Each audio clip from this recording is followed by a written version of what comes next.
నమస్తే, welcome to our channel. నేను పద్మని. ప్రస్తుతం పాటు senior journalist and political analyst ఈ మంది రామారావు గారు ఉన్నారు. మాట్లాడదాం. సార్ నమస్తే. సార్ నమస్తే. సార్, విజయసాయి రెడ్డి గారి కేసు ఎప్పటికీ ఆ కేసుకి ముగింపు పలుకుతారో తెలియదు, ఎప్పటికీ అది ఫేడ్ అవుట్ అవుతుందో తెలియనటువంటి పరిస్థితి. ఇంకా ఏదో ఒక న్యూస్ ఆ అంశం మీద బయటకు వస్తూనే ఉంది, ఏదో ఒక వాదన బయటకు వస్తూనే ఉంది. ఎప్పటికీ ఎండ్ కార్డ్ పడుతుంది అనుకోవచ్చు. అంటే ఇది ఇటీవల నిన్నే అక్కడ జంతర్ మంతర్ దగ్గర ఈ ధర్నా చేస్తుంటే జగన్మోహన్ రెడ్డి పక్కనే కూర్చున్నాడు, విజయసాయి రెడ్డి కూడా. ఆయనకి ఎదురుగా మదన్ మోహన్, ఎవరు శాంతి భర్త, ధర్నా చేశాడు జంతర్ మంతర్లో. ఇప్పుడు విజయసాయి రెడ్డి జగన్కి వచ్చిన మనుషుల కంటే ఈయనకి ఎక్కువ వచ్చారు. అంటే మాదిగా సామాజిక వర్గం కదా, చాలామంది పెద్ద వాళ్ళందరూ వచ్చి అంత వాళ్ళ ఐకమత్యం అన్నమాట. పెద్ద వాళ్ళందరూ వచ్చి కూర్చున్నారు. విజయసాయి రెడ్డిని అంటే ఉణుకుపోయాడు విజయసాయి రెడ్డి. జగన్ గారు ఏమైనా ప్రస్తావన దీని గురించి? జగన్ గారు ఏ మాట మాత్రం కూడా ఎక్కడా అనటం లేదు, ప్రస్తావన లేదు.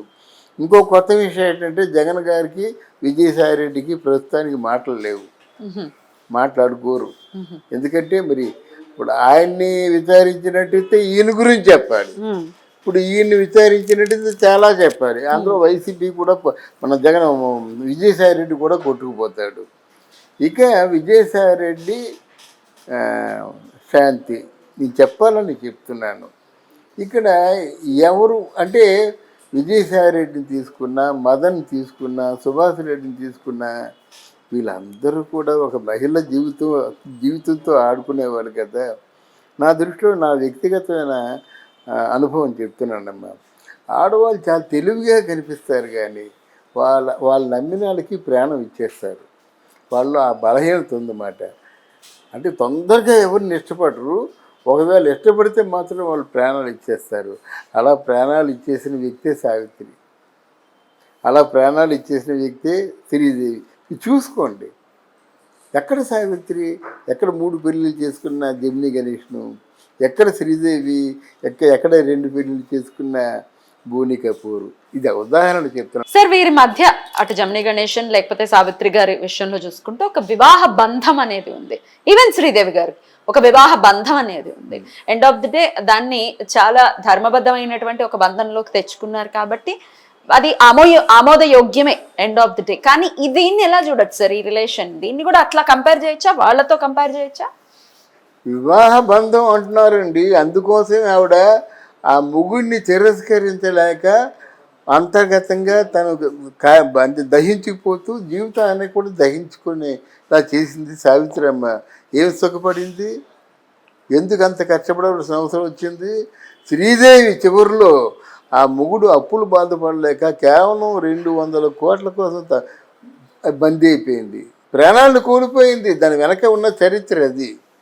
ఇక్కడేంటంటే ఈ శాంతి మదన్ అనేవాళ్ళు పెళ్లి చేసుకున్నారు. ఈవిడేమో 2016లో విడాకులు ఇచ్చేసానని చెప్పింది. 2020లో బీచ్లో ఇద్దరు డ్యాన్సులు చేస్తున్నారు. 16లో విడాకులు ఇచ్చేస్తే బీచ్లో ఎలా డ్యాన్సులు చేస్తారు? అంటే ఇలాంటివన్నీ కట్టుడు పురాణాలు, పుక్కిటి పురాణాలు వాళ్ళు చెప్తున్నారు. విడాకులు తీసుకోవటం నిజం కాదా? మరి ఇవి 16లో విడాకులు తీసుకుంటే 20లో బీచ్లో డ్యాన్సులు ఎలా చేస్తుంది? మళ్ళీ కలిసారేమో అప్పుడు ఆ మాట చెప్పకూడదు కదా. ఒకటి తర్వాత ఇక్కడ ఇంక మధ్యలో విజయసాయి ఆవిడకి అర్హత లేకుండా కమిషనర్గా, అసిస్టెంట్ కమిషనర్గా ఉద్యోగం సంపాదించింది. ఈ ఉద్యోగానికి రికమెండ్ చేసింది ఎవరు? అంటే మదను సాటి కులస్తుడు పెళ్లి చేసుకుంది. ఏదో 2 ఆడపిల్లలు ట్విన్స్ని కన్నారు. తర్వాత మాట పెరిగింది. విడాకులు ఇచ్చుకుందాం అనుకున్నారు, ఇచ్చుకోలేదు, విడాకులు చూపించలేదు.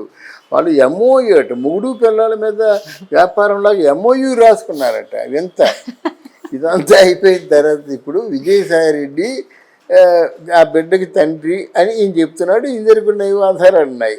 లేదు, అక్కడ సురేష్ ఉన్నాడు, నాకు బాగా మంచి సహాయం చేశాడు, ఆయన నేను పెళ్లి చేసుకున్నాము అని అంటుంది ఈవిడ. అరే, ఆవిడకి నాకు సంబంధం లేదు. అయితే ప్రసవించినప్పుడు జస్ట్ అక్కడ ప్రెజెంటర్గా సంతకం పెట్టాను, కానీ భర్తగా సంతకం పెట్టలేదు.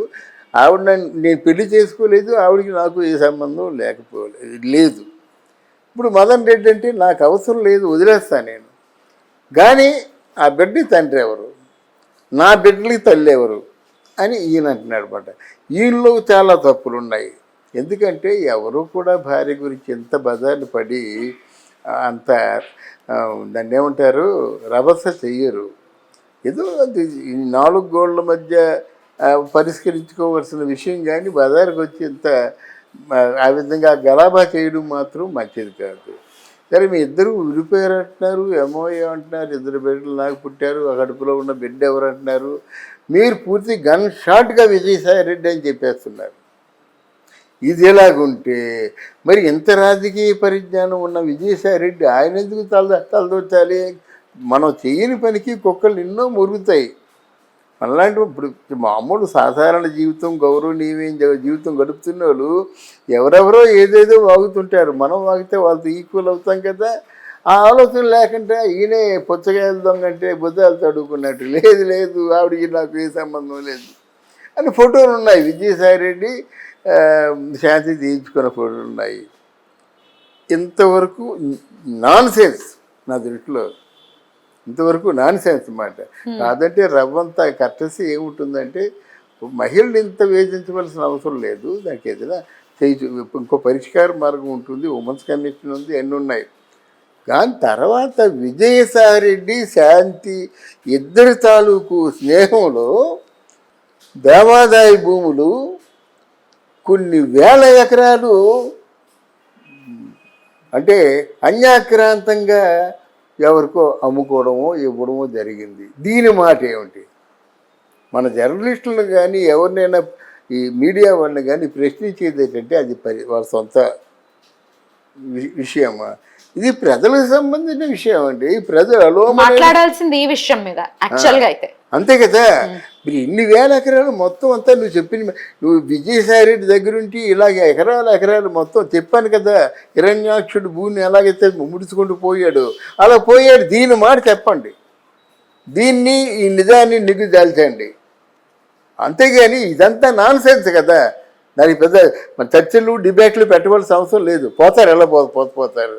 ఆయన అబద్ధం, ఈవిడ అబద్ధమే. నోడం మదన్మోహన్ అబద్ధమే, ఈవిడ అబద్ధమే, ఫుల్ ఫేక్ మాట. వాళ్ళు చావనేయండి. మరి జనాలను ఎందుకు చెప్పడం దండగా దీని గురించి? కానీ ఈ వీళ్ళు దోచుకున్నటువంటి ఆస్తులు తిరిగి వెనక్కి రాబట్టగలరా? అది కూడా ఎందుకు అడుగుతున్నామంటే ఈరోజు అసెంబ్లీలో దూకుడుగా ప్రవర్తించిన చంద్రబాబు నాయుడిని చూసి, దూకుడుగా ప్రవర్తించినటువంటి పవన్ కళ్యాణ్ చూసి ఈ ప్రశ్న వేస్తున్నాం. అది ఇది తేల్చండి ముందు. మనం ఎక్కడి నుంచో కేంద్రం మీదో ఎవరి మీదో ఆధారపడిపోయి దేహీని యాచించవలసిన అవసరం లేదు. సంపద అంతా నీ చేతుల్లో ఉంది. అందుకే చంద్రబాబు నాయుడు ఒక దాన్ని నేను లైక్ చేశాను. సంపద సృష్టించడం అంటే భూమిలోంచి రావడం కాదు. అక్కడ మన భోగపురం విమానాశ్రయం వచ్చినట్టయితే ఇంటర్నేషనల్ విమానాశ్రయం చుట్టుపక్కల భూములండి బంగారం అయిపోతాయి కదమ్మా. నీ చేతిలో కోటి ఉంటే ఎన్ని చేయొచ్చు, ఎన్ని కోట్లు చేయొచ్చు. ఆ ₹1 ఉండాలి. కానీ అర్థమైందా? ఇప్పుడు నీ ఉదాహరణకు మొన్న ఒక 3 లక్షలకు ఒక 20 సెంట్ల స్థలం తీసుకున్నారు. ఈరోజు 12,000. ఈరోజు 3,000కి ఒక సెంటు ఒక గజం తీసుకున్నారు. ఈరోజు 12,000 పైన అయిపోయింది. నెలవలేదు. మరి 9,000 ఎలాగొచ్చింది? ఇది సంపద సృష్టించడం. అలాగే వైజ్ ఇన్వెస్ట్మెంట్ మాట. దాని మన శ్రమ లేదు కదా. అలాగే జాతీయ సంపద, ప్రజలు చెందవలసిన సంపద, ప్రజల యోగక్షేమాల కోసం శాశ్వత ప్రణాళికలు రచించవలసిన సంపదకు ఆలంబన ఈ భూదేవి. దాన్ని ఎలా దోచుకుంటే ఎలాగవుద్ది? ఆ విషయం మీద నిజాలు నిగ్గుదాల్చాలి ఎవరైనా.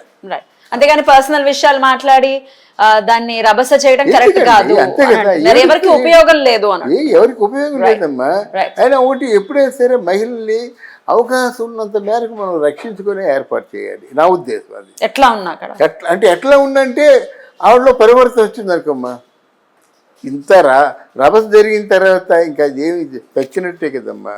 అంటే నీ చెప్పేది ఏంటంటే స్కూళ్ళల్లో బడుల్లో కుర్రాళ్ళని కొట్టేస్తుంటారు కొంతమంది పల్లెటూరులో. అదే ఒక అమ్మాయిని కొట్టినట్టయితే వాళ్ళ నాన్న వచ్చి సరాసరి టీచర్ని కొట్టేస్తాడు. ఎందుకంటే ఆడవాళ్ళకి ఉన్నటువంటి ఆ ప్రేమ కానీ అనురాగంగా ఉండాలి. తప్పులు చేసింది మరి ఏం చేస్తాం, తప్పులు చేసిన దానికి వదిలేసే శిక్ష వేయొద్దని చెప్పడం లేదు కదా. అది. ఇంత రభస చేయవలసిన అవసరం లేదంటారు. ఓడంటాడు ఇదేది కాదు వెళ్ళాలి శ్రీనివాస్ అంటాడు, ఎవరు పడితే వారికైనా తెలిస్తే మాట్లాడలేదు మానేయాలి, కానీ ఇది కరెక్ట్ కాదని మనం చెప్పుకున్నాం. Right sir, thank you.